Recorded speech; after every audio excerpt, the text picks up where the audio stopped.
Young Sheldon's cancellation after 7 years ends Sheldon's TV reign that began in 2007 with The Big Bang Theory. The Young Sheldon finale wraps up Sheldon's childhood in Texas, paving the way for potential spin-offs exploring his adult life. However, there are currently no plans of exploring this part of his life. Despite the end of Young Sheldon, 2 spin-off projects are in the works, offering a potential avenue to bring back featuring Parsons' version of Sheldon.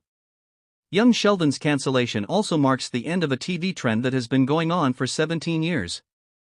Unexpectedly, CBS pulled the plug on its #1 comedy after 7 years. The decision remains divisive even after Young Sheldon already wrapped up with a 2-part special Cooper send-off, with meme actor Annie Potts voicing her criticism of the prequel's end.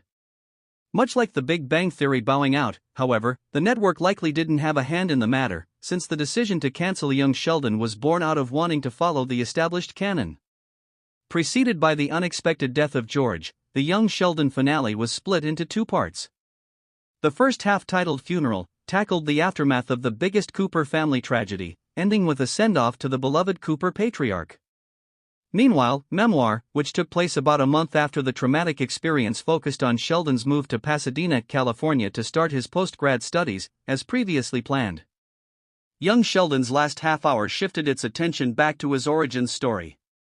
What's overlooked, however, is that the beginning of Sheldon's life in Caltech marked the end of something else. Young Sheldon officially ends Sheldon's TV streak. The Big Bang Theory started Sheldon's TV dominance in 2007. Young Sheldon wrapping up was motivated by the end of Sheldon's childhood in Medford, Texas.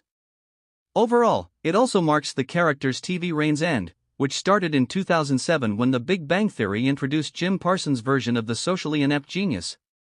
After Young Sheldon, it will be the first time in 17 years that Sheldon won't grace the small screen when CBS returns for its 2024 to 2025 TV season.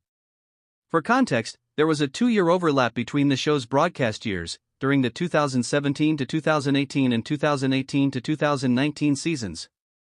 Subsequently, The Big Bang Theory ended, with adult Sheldon winning the Nobel Prize. Sheldon's origin story in the past continued for 5 more years, however, until Young Sheldon wrapped up. Granted that there are still narrative gaps that Chuck Lorre and his team can navigate when it comes to the character's persona story. Adult Sheldon's appearance in the Young Sheldon finale flashforward seems like a great time point to explore.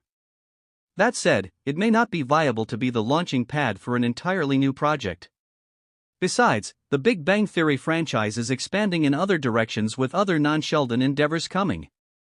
Can Sheldon still return after Young Sheldon? The Big Bang Theory franchise has a couple of upcoming spin-offs. Sheldon's days of being at the center of attention may be over, but it's still possible to see him after Young Sheldon ends. There are currently 2 confirmed The Big Bang Theory spin-offs that are in different states of production. The first one is Georgie and Mandy's First Marriage, which is essentially a continuation of Young Sheldon. It has the best chance of bringing back Armitage as Sheldon, considering his ties to Georgie, especially if Missy, Mary, and Mimo will also make an appearance in the sequel. The second one is a currently unnamed project that is being developed by Chuck Lorre. Unlike Georgie and Mandy's First Marriage, which has stronger ties to Young Sheldon,